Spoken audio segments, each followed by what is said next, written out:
Okay, here I am having to face my truth. I like this one.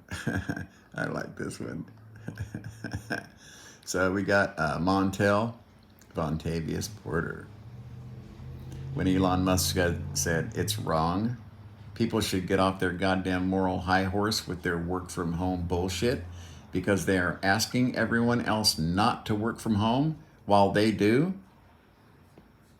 The laptop class is living in the la la land. That's a Musk quote. And he said, morally wrong? Is Elmo flying in a private jet while some people have to catch a Greyhound bus? Morally wrong? Question mark? Again, this guy said this dude is supposed to be a genius. I get down here and unfortunately I saw something. I don't like the way they titled this because I don't see it as wacky. Days after Elon Musk's wacky proposal, which I do not see as wacky, by the way, Christian Horner undermines electric racing with a hilarious analogy of not exciting. That's a terrible analogy. Christian Horner undermines electric racing with a hilarious analogy. Not exciting. Maybe he hasn't been in an electric car. How about we put Christian Horner in a Plaid S on ridiculous mode and let him go for a ride? And maybe he'll understand that, yeah, electric cars can be exciting. Or, even better, let's let Elon Musk build an electric Formula One car that can compete in Formula One. I mean, shouldn't he be able to meet all of the regulations with an electric vehicle? Size, weight, power, shouldn't be any problem. You can do that with a computer to a very precise degree, right? Maybe we should let Christian Horner put his Red Bulls up against an electric car of the same potential. And what he's going to find out is that 4 motors on 4 wheels, there's no rules in Formula One that says you can't do that. This opens up a whole new realm of performance with cars, having electric vehicles. See, this is where I have to defend Elon Musk because I would love to see him with a Formula One team with an electric vehicle competing against Formula One, electric or internal combustion engines versus electric. I think that would be fascinating. Right now, you have electrics racing electrics and ICs versus racing ICs. Why can't we have them race each other? Wouldn't that be a proof in the pudding kind of event, right? So Christian Horner, maybe you should go for a ride in a Plaid S like I have, and what you'll find out is they're a literal beast when it comes to acceleration. No, they don't have a lot of top end, you know what I mean? But I'd be very interested to see a Formula One car that was developed, by Tesla. Because Elon Musk, everyone listen, Elon Musk never built an electric car. He didn't know shit about the electronics,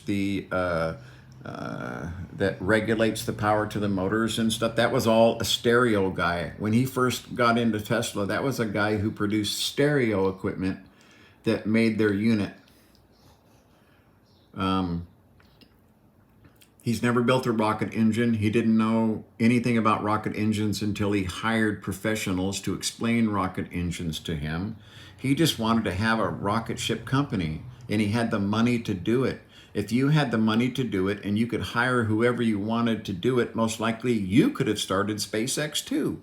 If someone gave the everyday average intelligent person, every normal Joe Blow that I've ever met in the United States of America, from one end of the country to the other, if you gave them a gigantic pile of money and said, here, go start a business, that they could do that. Because you don't need to know a damn thing other than having a great HR. You need someone who can headhunt available and top of the line talent in your field. That's how you do it. You want to start an underwater welding company? You find the best divers in the world and you teach them to weld. Okay? You don't find the best welders in the world and teach them to dive. That is much harder. Okay? There's a process here for starting a business, and if you have intelligent leadership and a big enough pile of fucking money, then if your idea like electric cars, the industry was fighting electric cars then, and I was so angry. The video that I think you can probably find on YouTube and the addendum, which is almost as important, is who killed the electric car.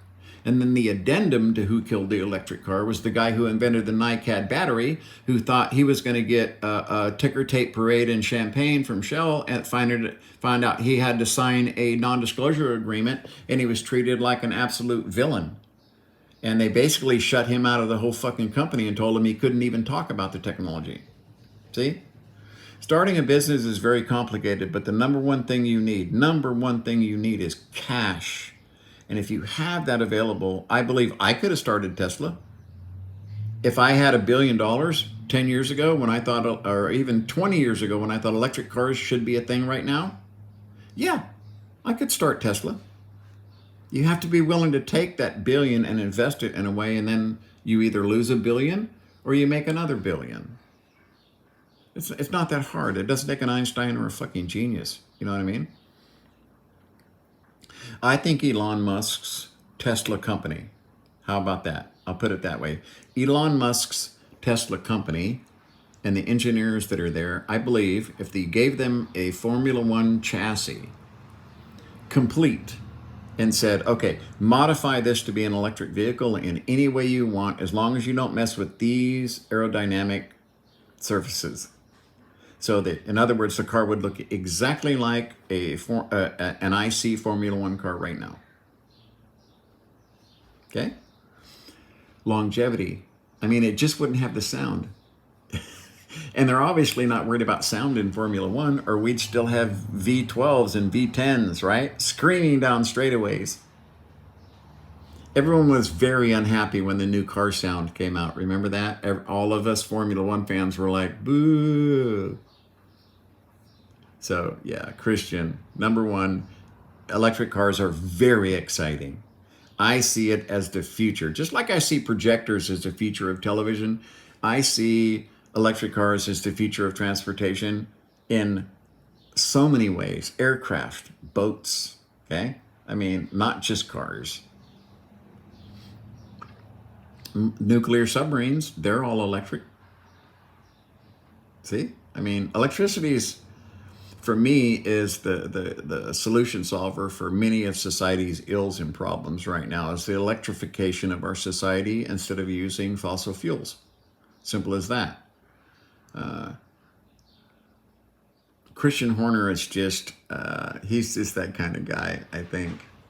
When he said it wasn't exciting, is he was just kind of throwing some shade at those guys, that's all. I watch Formula One, the Formula One or the Formula E series every year, and I think it's very, very exciting. You know what I mean?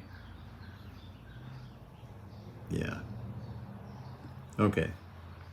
I had to get that off my chest. When Christian Horner says electric car racing is not exciting, I know that's kind of I think he was just throwing some shade, you know what I mean? Because people if you've never been in a Tesla Plaid, it's quite an experience, because I'm used to extreme acceleration being a drag bike guy.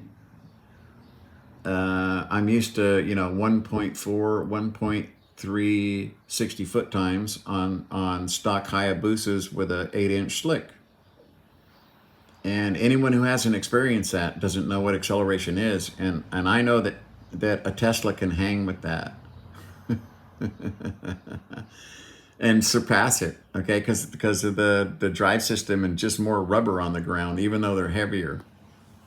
Especially at a drag strip, where I got to go for a ride. So maybe that was even more special. It was a very sticky track where you walk and it's like, you can feel your feet sticking, you know what I mean? VHT everywhere because, well, it wasn't hard to get at that point. Yeah, that was quite a ride. I gotta admit, it. I didn't have that much respect for the performance of that car until I actually left the line in it, and then I was very impressed. And I'm not impressed by acceleration. That's been my drug my whole life is going from zero to as fast as you can in as short amount of time as you can. That's been my thrill ride since eighth grade, and I was impressed. I was thoroughly impressed at that price line at 170 grand. I was thoroughly impressed. Okay, not too many cars could have hung with that 60-foot time. I can tell you right now. So not exciting. Ah, Christian.